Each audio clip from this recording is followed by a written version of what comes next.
may watching this Bunge News Gang, and actually Bunge News Gang is the way to go. And actually today we're talking about road safety and actually the various accidents that has happened in the past few days ago. And actually, as the Bunge News Gang, let us just give 1, 3, 4, 5 seconds for respect of the fallen soldiers, fallen students, and everybody in this country. Just a minute.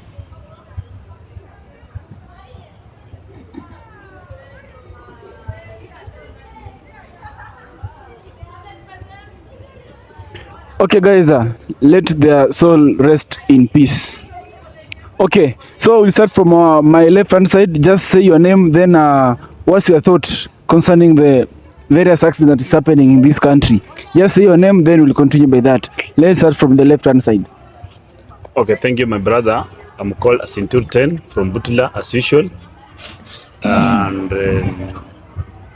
I think this is a very sorrowful moment in this country, that we are moving on every time, losing people in the road, and we don't know what's happening, because is it the state of the road is bad, or the driver, or the vehicle? That's the big question that we are supposed to ask ourselves, and we see how we are going to tackle that issue so that we can bury it once and for all for this country. We have lost so many people, and we are not ready to continue losing people in our roads. Thank you. Okay, that is Asintur 10 from Butula sub-county. So the next person, I think, just say your name. Naitwa Raskokonati, mwakilishi wa watu wote wa kutoka pwani ya Kenya hii. Hali ya ajali za barabarani imeongezeka.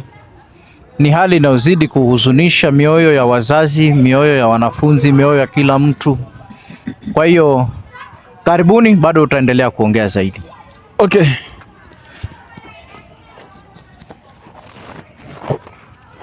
Yes, my name is Frederick Paul Kadulu, as you all know, senator from upcoming senator Kitui County. What I'm saying, I'm talking about, I want to say about the what has just happened few days ago. It's unfortunate. It's causing discomfort to the Kenyans people, but we are asking that our drivers to be a bit careful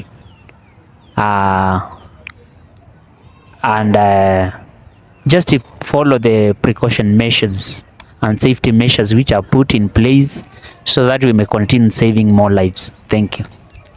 Okay, the next person maybe. Yes, my name is Willis Mboga, MP Bomachoge Chache constituency, Kisii County, National Assembly of the Republic of Kenya. So in my own capacity and in my own view as a legislature, I think we need to do more in our road safety as far as human life is concerned. Number one, we have so many agencies concerned with our road safety. We have the NTSA, who I think some people are sitting in the corner of the office doing nothing, drinking government coffee and tea for free without accountability, and they should be controlling our roads, more so speed limits. We also have number two, the traffic police, under the control of the traffic commander in this country. Those guys, instead of doing their role as far as the Traffic Act is concerned, they are collecting bribes all over. They are collecting small tips, and we are ending up with unroadworthy vehicles, which ends lives of our people in case of overspeeding, because some of these vehicles, they don't even go for service. Some of these vehicles, it was just an introduction. It was just an introduction. So what I'm trying to give a tip, the government needs to be serious, and it is our traffic police officers, they must end this tactic or this tradition of collecting tips from our road users, so that we have effective operations on our roads and we avoid these continuous accidents. But so far, let's say I'm very sorry for those who lost their lives, also our comrades from KU. I think next time we will be very keen and let us drive our vehicles in low speed, so that wherever we are going, we will reach there whichever time we will be there. Don't be in a hurry. Yeah. Thank you. Okay, thank you, MP from Umachoge, for your suggestions and everything. Well, thank you, journalist Wanami, for this opportunity. The recent countless road accidents has really caused a lot of pain, and a somber mood has engulfed the families which have suffered the loss. And may our God Almighty protect them and give them unlimited comfort. What I just want to say that it is a subject that require intense scrutiny from all stakeholders, the government, the citizens, and the relevant authorities. That's my take. Okay, I think the debate is quite open, and actually my question is, why do you think is the main cause of road accidents in this country? Because if road accident happens, it happens with occurrence, like repeatedly.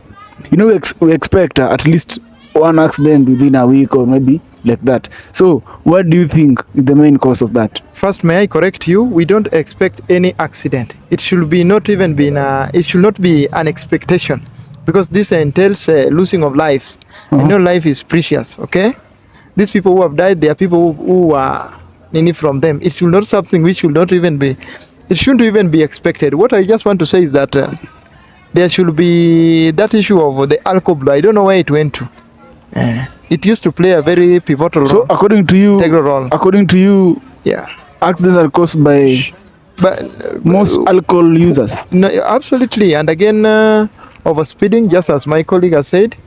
Again, this issue of poor road construction. We have potholes in roads which haven't been repaired. That has also been a cause to this menace, which a road carnage which we are now suffering from. So those measures need to be thoroughly observed and precautions taken or measures taken by the relevant authority. Okay, thank you. So maybe even may ask Mheshimiwa Willis. Yes. Do you think Kure and those road authorities can enhance to reduce road accidents? I can say no, because road safety, number one, starts with me and you. That is, in fact, 80% of road accidents are contributed by me and you. Because number one, before a driver drives you, before he overspeeds, you are in charge. You are in charge of your life and of your destiny. And that's why when I board any vehicle, when I feel that the driver is not doing the right thing, I shout. So you should raise an alarm. I raise an alarm immediately. Otherwise, I can even alight. But Mheshimiwa, you told us that you do drive. You don't use PSV. No, you see, sometimes when you feel like today you need to meet with Kenyans, you know, sometimes you have to know what ordinary Kenyans are going through, because that's also my lifestyle once in a while. So how often do you use matatus? Like once in a week I do, when I feel, because it's good also to experience the other side of life, because I was also there. Even before I bought my vehicle, I was there. Thank you, Mheshimiwa from Umachoge. I went through that drive when I was leaving these slums of this country. Yeah. Thank you. I used to live those slums. Thank you for your suggestion and everything. Yes. And the next question goes to Kitui Senator 001. You do call yourself like that. So my question is, what do you think maybe are the main causes of accidents in Kenya today? Do you think the Road Construction Authority have failed maybe in construction of road signs and everything? Do you think? Okay, for me, I can say they are trying, But I think the main cause of these road accidents, one is carelessness, two, the issue of alcohol or drug abuse is also involved. And so for me, I feel like we need to respect each other on the roads. Every road user matters. We need to respect each other. I know human beings are competitive in nature, but sometimes you don't need to overspeed, especially when you are carrying the lives of the people. You need to take the safety precaution measures which have been put in place, so that the lives of Kenyans should be taken care of. So what I can say is the main cause is just the carelessness of people. The people have chose to be ignorant of the road safety measures. People have chose to be careless of the road safety measures. Just as member of Bomachoka said, we need to take care of each other. Like when driver overspeeds, you need to shout and tell him that whatever he's doing is wrong, because safety starts with me and you. When we understand that, and I think we need to do a lot of civic education, and Kenyans need to know that it is their right to make noise when the driver is overspeeding. Then the other thing is about the corruption also. Our traffic police are taking a lot of they call it chai on the roads, and it is also contributing, because what this leads to is it leads to us having the unroadworthy vehicles on the road. Okay. And these unroadworthy vehicles ends up causing accidents on the road.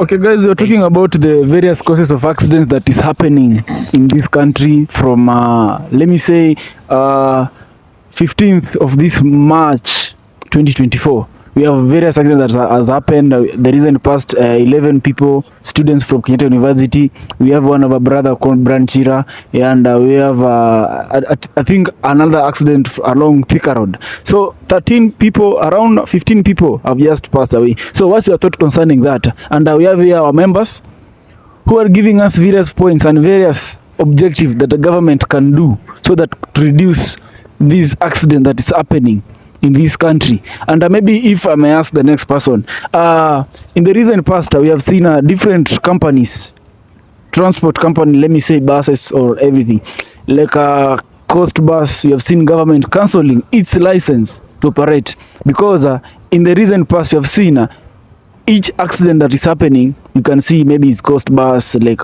you know, what's the cause of that? Because only that company that is causing accidents. What do you think about that? Nashukuru sana bwana kwa wakati huu. Sababu zipo nyingi. Tukiangalia kwa kama hizi kampuni ambazo labda hati zao za uendeshaji wa biashara zao za usafirishaji labda wa mali, mizigo ama binadamu husimamishwa, wakati mwingine husababishwa na pressure pale ofisini. Labda kampuni ina magari kidogo na haina uwezo wa kuongeza magari mengine, ama either wana uwezo wa kuongeza magari lakini hawataki kuongeza madereva, staff wao wale. Kwa hiyo kama ni dereva mmoja analazimika aendeshe gari kwa muda mrefu akiwa na uchovu mwingi mwilini.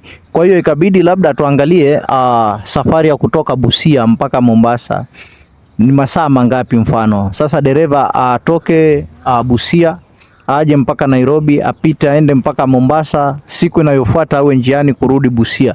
Huyu dereva huwa amechoka na pia usingizi. Na labda gari hilo ambalo limetumika kwenda Busia na kurudi Mombasa halijapata nafasi ya kupelekwa kwenda kurekebishwa hapa na pale, mambo ya breki. Huyu dereva akawa na pressure kwamba lazima akamilishe safari yake kwa muda ule aliopewa. Labda kama ni masaa 10, aende na arudi ndani hayo masaa 10 awe amekamilisha. Na kwa sababu dereva ni binadamu kama mimi na wewe na mwingine, pia anahitaji kupata hela za matumizi kwenye familia yake. Kwa hiyo ikabidi atumie mwendo wa kasi. Kwa hiyo inafika wakati mwingine labda anasinzia na yuko kwenye kasi ya juu, na huku kuna mwenzake ambaye inafaa ampishe ama yeye apishwe, akakosa kufanya maamuzi yanayofaa. Magari pale yakagongana ama gari likatoka kwenye njia likaingia kwenye mitaro namna hiyo. Kwa hiyo zipo sababu nyingi. Wenzangu wamegusia mambo ya ufisadi pia. Ni kweli ni jambo ambalo liko dhahiri shahiri pale barabarani, sababu gari labda halifai kuendeshwa kwa huo muda kwa sababu ya hali za kiufundi wa mitambo, gari limeharibika mbovu, lakini askari akipewa maji ya kunywa pale akaruhusu safari iendelee. Kupitia hilo jambo maisha ya watu wengi yakawa hatarini. Kwa hiyo hizo sababu zipo, na pia wengine wanakosa kuangalia alama ambazo ziko barabarani. Kuna maeneo ambayo ni hatari, labda pana viumbe wanavuka pale kama wanyamapori, labda ndovu. Zinaitwa hotspots wakati mwingine zile, ambayo inafaa mtu akifika pale apunguze mwendo, aende kwa mwendo wa wastani labda kilomita 80 kwa lisaa, lakini mtu ukaona yeye akiweka mwendo wake wa 100 ni 100, 120 namna hiyo, ni hatari sana. Asante. Okay, thank you for your compliment and actually it's a somber mood in this country actually, because we have lost 11 students, people in this country, and actually we are looking for the solution that the government can impress or government can act on it so that it can solve this problem of road accident, or it can reduce. So maybe if I may ask Mheshimiwa from Butula, what do you think the government should do now that accidents are occurring? Because the other day I saw a school bus from another high school. Actually the bus lost control, but the driver managed to control. Nobody or no any kid lost their life. So what do you think about that? The government should start motivating drivers for the good work I've done, so that the possibility of accidents can reduce, or what do you think? Okay, thank you, Mr. Wanami. First of all, let us ask ourselves where to start when we want to curb this accident on the road. Number one, you get that there is no single day a vehicle will have a problem unless it has a mechanical problem. All accidents are caused either by negligence with the drivers, mostly 98% according to me, because it depends on where do this driver went for driving school. Around 50% of drivers, they acquire licenses through backdoor. And that's the fact. You get that a driver was one day a makanga. By the time the driver brings the vehicle, he stops at a certain point, then makanga finish the route. Mm-hmm. Then as he continue practicing every time, now he look for a license through backdoor. You get that this person is qualified now, according to him, is qualified as a driver, but theoretically he doesn't know how to behave on the road. Behavior on the road is a much important as far as driving is concerned, because you'll get that one time you'll go to the road, you'll get, number one, we have a two-way traffic road, and we have one-way traffic road. And the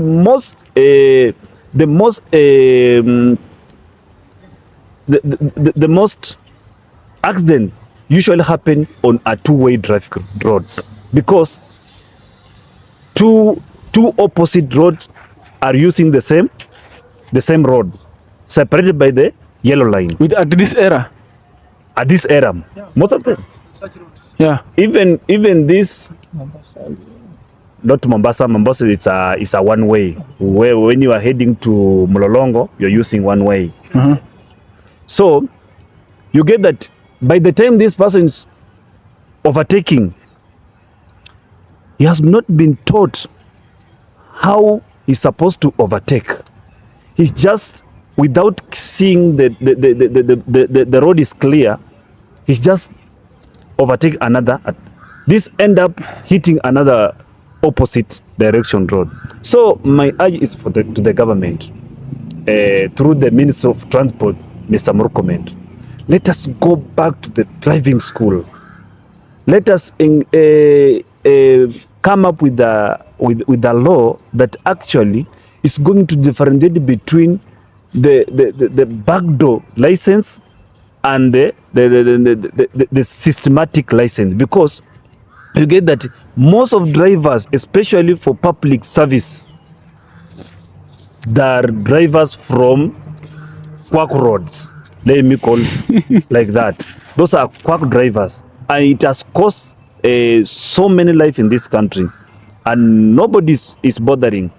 You see, when the road is, maybe it has pothole, but the driver knows what he's doing, implementing what he was taught in the school, no accident will happen, I'm sure. So let us be smart on the road. Let us have discipline on the road. These things will end. But if we continue having indiscipline, whereby you rush because you know that at a certain point you will get a traffic officer is waiting for you, and you know when you reach there, you give him 100 shillings, you pass, forgetting that you are risking the people you are getting. We are very sorry for people who have lost life, and so, we hope that the government is going to do something this round. So if I may ask, the reason, Pastor, before this accident between the Kenyatta University students and the truck, so I saw there is a school bus with it was with students. So it was on a slope downside, but the driver managed to control the vehicle. So do you think it is just reckless from the driver, or the government should also recognize the best drivers so that they can improve? Okay, thank you. What first of all we are supposed to ask ourselves is that was the vehicle okay in terms of brakes and whatever? Number two, because now I'm seeing that before the driver, okay, he managed to save the lives of some, okay, but we asked the driver before he took that vehicle, did he or she inspect that vehicle, check the tires, check the brake before taking out for tour? Because those are some things that facilitate the accidents in our roads. When you are a driver, before you move to the road, check the machine you are using, because this is a machine, it's a man-made. It's not made by God. So you have to counter check, test the brakes. Are they okay? Check the engine. Does it have enough oil? Does it have enough coolant? So that when you're on the road, the engine will not overcool. And when you see when the engine is overcooled, then it means the engine has a problem. Maybe the coolant is not enough, or it has a mechanical problem. So we are supposed to be keen, especially for the drivers. If you are a driver who went to school for driving. Lastly, Mr. Wanam, we want the government to come up with a new way, like they did in education, whereby somebody from class PP1, you have a number, because a trailer, you cannot, it has a number for you to drive a trailer. You cannot just come, you are driving a matatu, then you come and most people who are driving trailers are the makanga. They were makangas of that trailer. They were turned of that trailer. So they upgrade by themselves. So you want the government to produce a certain number whereby, first of all, you go for automatic. You graduated for a manual until you get for, we call it how many tires, 16, 18, 24, like that, so that we see the process of this driver, where he started driving. At least that one will come. Thank you. Okay, thank you, Mr. Isintu, for giving us your suggestions concerning the government, or giving the solution to the government on the various accident that is happening, guys. And guys, if you're watching this video concerning the road accident that is happening in this country, consider subscribing, liking, and commenting. So we are just parting short this. Just give your suggestion, then as we are winding up, guys. Maybe speaker, just give us your final decision on what you have just talked. Okay. Well, did I really mention my name at the beginning? Actually, they know you. They know you. Okay, sir. Yeah. To those who don't know me, maybe I'm called Hagai. One thing I just want to say is that let each and everyone play his or her role. Yeah, let each and everyone plays his or her role. So should the president, because actually at the national holidays, the president should give a HSE, head of state commendation. So should president also award even best drivers? Yeah, for encouragement purposes, and again the cost benefit analysis should also be done by these companies, the transport companies. The cost benefit analysis on labor, and also on how they work, the operational costs and things like that. Okay, They should do it to ensure that they cater for their customers, because better services, better returns. Okay, thank you. Yeah. So Mr. My parting shot, let everyone do his or her role. Okay, thank you for that, Mr. Speaker. So Willis, suppose you are the transport minister, you are CS Kipchumba Murkomen. What will you do? Well, before I become the transport minister, I will always say this, and I will continue to repeat. Road safety begins with me and you. Rule number 1. Now, as the transport minister, I will order the following. Number 1. Yes, we brief. Yes, NTSA, very responsible in this role. Number 2, traffic, in collaboration with the Ministry of Interior, to be very vigilant in this role also. Number 3, we have Kenya, which is in charge of highways, also to ensure roads are maintained. Kura and the Kera, that's the road construction authorities, they should also do what you call proper road maintenance. Number 5, these drivers, they should be well trained and ensure they are aware of the lives they are carrying. Otherwise, let us be in charge of our lives. Thank you. Okay, thank you. Maybe Super Senator, can you just tell us your parting shots concerning the road accidents? My parting shot is that the ultimate goal is to save the lives of our fellow Kenyans, of our fellow citizens. So let's be extra careful. Let's take care of each other. Let's respect each other on the road. Let's not be competitive for nothing. And let's follow each and every safety measures which has been put in the place by the government. And we shall be able to curb some of these menaces which we are seeing. The final thing I want to say is about these companies which are employing the drivers, like Coast Bus. They are the one which being mentioned last week. Like what happened? They need to motivate their drivers. They need to make sure the vehicles Mheshimiwa from Butula constituency has just mentioned that the vehicles need to be taken to inspection before they travel for long distance. They need to take care of the vehicles. They need to take them for inspection. They need also to motivate the drivers, train them well, and everything will be taken care of. Thank you.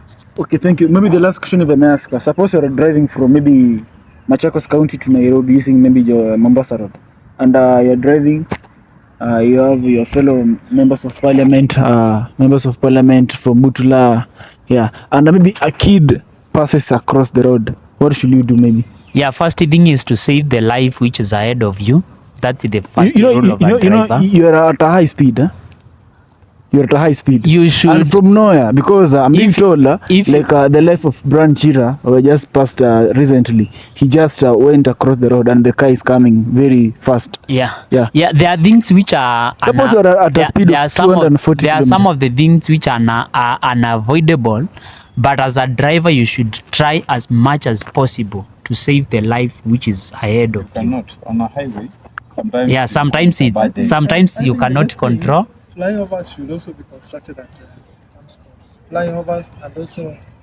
No, there are cases which you cannot control. You don't use them. There are cases which you cannot control. Like, let's say I'm driving at a high speed, and something has just passed. Either It should be 80 kilometers per hour. even the 80 kilometers you can kill someone. Even 50 kilometers you can kill. There are some of the things which you cannot control. The speaker has no vehicle. Yeah, he has no vehicle. He cannot understand what. He cannot understand what we are saying. So for those who are circulating the vehicle, I don't think he has. He one. cannot understand He cannot because he understand what we are doesn't drive. saying.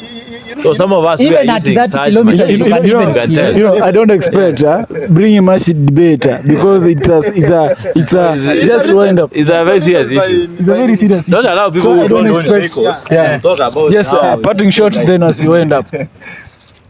Neno langu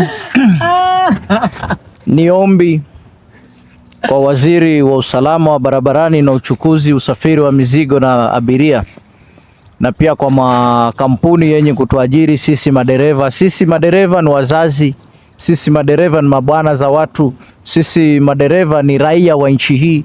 Tuna haki pia za kulindiwa maisha yetu. Kwa hiyo nyinyi mnaotuajiri msitusukume sana, kwa sababu mnahitaji kazi zenu zifanywe kwa muda mfupi. La pili, msituajiri kazi kwa sababu nimeletwa na mtu fulani ambaye unajuana na yeye, wewe bosi wangu, kwa sababu naweza kuwa sina utaalamu wa kuendesha hili gari kwa muda unaohitajika ule. Labda nimezoea kuendesha gari mwendo mfupi, masaa mawili, masaa matatu, mimi nimechoka. Ukinipa safari ya kwenda mbali masaa 4, 5, 6, naweza nikasababisha ajali. Kwa hiyo tafadhali, nyinyi mabosi wetu, muwe makini, mtusaidie pia kusaidia maisha. Nafahamishwa hapa kuwa ati masafa magani unaenda marefu yao nasikia. Masafa marefu anaweza kutoka. Nauliza ni gari gani? Twende polepole. Naweza kuwa nimewahi kuendesha lori ama hata kanta. Zipo kampuni nyingi za makanta zinasafirisha molasses, tuseme kutoka sehemu za western kwenda mpaka pwani kwenda kutengeneza bidhaa nyingine, ama pia labda kutoa nazi kutoka kwetu pwani kuzileta maeneo ya bara huku. Kwa hiyo huo mwendo unaweza kuwa mrefu kwa dereva kama mimi ambaye nimezoea masafa mafupi hapa town. Labda nimekuwa dereva wa matatu, natoka mtaa mmoja hadi hapa jijini. Kwa hiyo ukinipa safari ndefu kama hiyo ni hatarishi kwangu. So it's okay. Just Mr. Asitu, just your parting shot as we end up. Okay, thank you, Mr. Wanami. What I can say shortly is that I'll urge the government also. I think if the long distance vehicles, if they can come up with a law whereby it will require for that vehicle to have 2 drivers traveling on the same route, it will be good, so that when the certain driver is tired, at least the one can pick it. This one can reduce, because I know most of the cause of accident, the fatigue. The driver is tired. This causes a lot of. Thank you. Okay, thank you guys for your support for watching this video. It has been a nice debate, and actually for the departed heroes, for the departed people in this country, actually we do say from BNG, rest in eternal peace. And actually for the people who are not involved in an accident, consider being careful and be your brother's keeper, and in any reckless driving, just raise an alarm, and you'll have saved lives of people. As BNG say, thank you for everything, guys, and actually share this video, subscribe, like, comment. Thank you, guys. See you in the next video, guys. Thank you. This speaker has a